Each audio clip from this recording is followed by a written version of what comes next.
Hello, I'm Denver Henderson for the Williams County Public Library, and this is Lay Me Down to Rest, the Cemeteries of Williams County. This morning we are visiting Buck Cemetery, the southernmost cemetery in our county. Unlike most of the cemeteries in Williams County, this has a founding story, which is rather intriguing. The story goes that a group of young people had a picnic on this very spot, and a young girl laid down in the grass and loved it so much she said, "Promise me, when I die, that you'll bury me here." So unfortunately, a few months later, she did pass away. And true to their word, they buried that young coonrod girl here.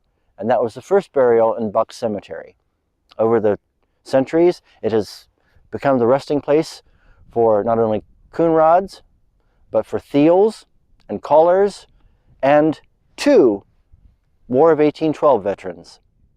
So, if the first burial was a coonrod, and there are theals, and there are callers, and there are coolies, why is it called Buck Cemetery when there are only 2 Buck families buried here? Well, like most cemeteries in Williams County, whoever gave the land got the name the cemetery. The Buck family owned the land on which that young lady was buried, and ever after it was called Buck Cemetery. Though there are certain references to it in both the Bryan Democrat and the Bryan Press as Riverside Cemetery, for just over this ridge there is a stream. But for generations it has been known as Buck Cemetery, after the family who owned the land on which that beautiful young lady was laid to rest. Of all the similarities of Ohio's 88 counties, one of the most intriguing is that they all claim to have a haunted cemetery. Williams County's haunted cemetery falls, unfortunately, to Buck Cemetery. Now, I'm not here to say whether these stories are true or not, but for generations, people have believed that there are supernatural goings-on here.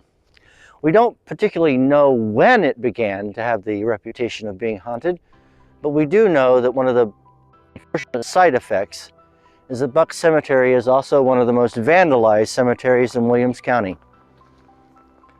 Whether you're intrigued by ghosts or supernatural, we need to remember that this is the final resting place of men and women who, though they are separated by decades and centuries, are just like us. They lived lives, they cared for their children, they worried about the world, and they practiced their faith. And if that can't muster our reverence, it can at least merit our respect.